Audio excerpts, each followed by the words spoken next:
बिस्मिल्लाहिर्रहमानिर्रहीम। अस्सलाम वालेकुम काश्तकार भाइयों। आज की इस वीडियो में हम गंदम के हवाले से बात करने लगे हैं कि गंदम में पोटाश और बोरान का इस्तेमाल ज़रूरी है या नहीं। अगर इसका इस्तेमाल करना चाहिए तो किस हद तक फ़ायदेमंद है। दूसरा, आपको पता है कि हमारी गंदम की फसल है जो तकरीबन 70-80 दिन पर पहुंच चुकी है। बाज़ औक़ात तो गंदम में 90 दिन तक भी पहुंच चुकी है। जो गोब का दौरानिया होती है वो तकरीबन 90 दिन तक वो दौरानिया मुकम्मल हो जाता है। तो आज इस पर नज़र डालेंगे। वीडियो शुरू करने से पहले अगर आपने अभी तक हमारे चैनल को सब्सक्राइब नहीं किया तो सब्सक्राइब कर लें, बेल के निशान को प्रेस कर दें ताकि हर आने वाली वीडियो से आप फ़ायदा उठा सकें। क्योंकि पोटाश का काम होता है जो पत्तों में खुराक जमा होती है उसको निचोड़ कर दानों तक मुंतकिल कर देती है। क्योंकि अक्सर हमारी ज़मीनों में पोटाश की कमी होती है। अगर जिन्होंने पोटाश को बिजाई के वक्त इस्तेमाल नहीं किया तो फिर तो उन्हें या तो इसका स्प्रे करें या फ्लड करना बेहतर है। क्योंकि पोटाश और बोरान दोनों का इस्तेमाल ज़रूरी है। क्योंकि अगर देख लें कि पोटाश को चलाने के लिए बोरान की ज़रूरत है, क्योंकि बोरान ही हिदायत देता है कि पत्तों से खुराक को निचोड़ कर दानों तक मुंतकिल करें।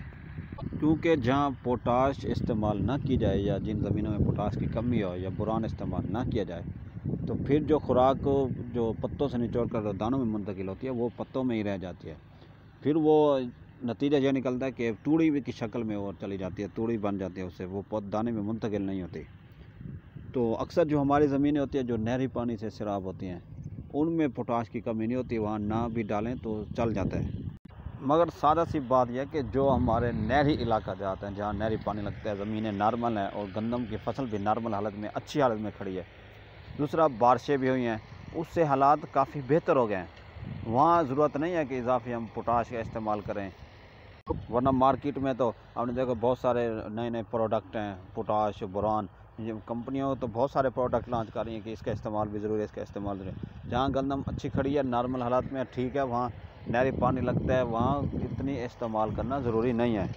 क्योंकि जो हमारी ज़मीनें अच्छी हैं, बेहतरीन हैं, जहाँ फसल नॉर्मल है वहाँ पोटाश भी मौजूद है और बोरान भी एक्टिवेटेड है वहाँ। क्योंकि जो हमारी मैरा ज़मीनें होती हैं, रेतली होते हैं, थल एरियाज़ में यहाँ बहुत ज़रूरी है या तो इसका स्प्रे किया जाए या फिर इसे फ्लड किया जाए। तो वहाँ काश्तकार कुछ कहते हैं कि हमने बिजाई के वक्त इस्तेमाल की थी, मगर बिजाई के वक्त इस्तेमाल की थी जो हमारे रेतली थल एरियाज़ वाली ज़मीन है वहाँ फिर भी पोटाश का इस्तेमाल ज़रूरी है। वहाँ या आप स्प्रे करें या फिर फ्लड करें। तो फिर वो कहते हैं कि कौन सी करें, तो क्योंकि जो बेहतर है वो हम SOP बताते थे। तो अब मार्केट में सोल्यूबल शक्ल में भी पोटाश आ गए हैं, तो इसका स्प्रे करें तो बेहतर है। क्यों, मगर जो इससे भी अब एडवांस सोल्यूबल पोटाश आ गए, जिस तरह 30% वाली नया पोटाश है या कैटलिस्ट है, अगर 3 लीटर के हिसाब से फी एकड़ अगर फ्लड की जाए तो अगर आपने बिजाई के वक्त इस्तेमाल ना भी किया तो फिर भी जो उसकी ज़रूरियात है वो सारी ख़त्म हो जाती हैं। इसके इस्तेमाल से उसकी तमाम ज़रूरियात जो पोटाश की होती हैं गोब के दौरान वो पूरी हो जाती हैं। क्योंकि अब हालिया बारिशें आ गई हैं, कुछ ज़मीन ऐसी हैं उन्हें वस्त फरवरी तक तो पानी लगने के चांसेस नहीं हैं।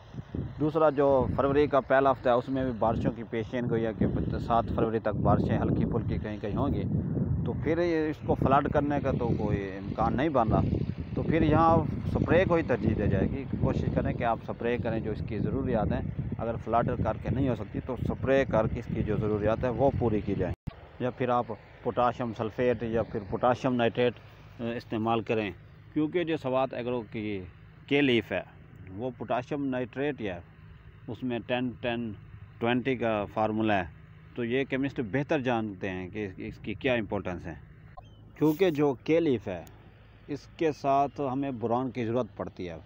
बोल्डेक्स मिक्सचर है जो उसे हमें फिर 2 किलोग्राम के लीफ के साथ मिक्स करके स्प्रे करना पड़ेगा।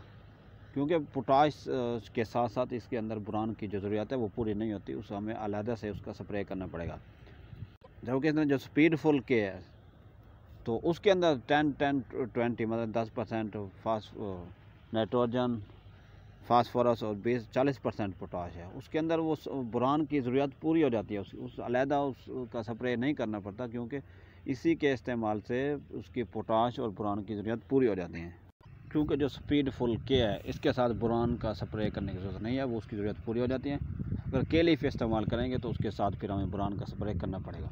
तो कोशिश करें जहाँ फसलें बेहतर खड़ी हैं, अच्छी नज़र आ रही हैं, तो वहाँ कोशिश करें कि इसका स्प्रे या उन्हें छेड़छाड़ ना की जाए, जहाँ हमारी ज़मीनें कमज़ोर हैं या फसल कमज़ोर लग रही है, वहाँ बोरान और पोटाश का स्प्रे ज़रूर करें ताकि उससे बेहतर पैदावार ली जा सके।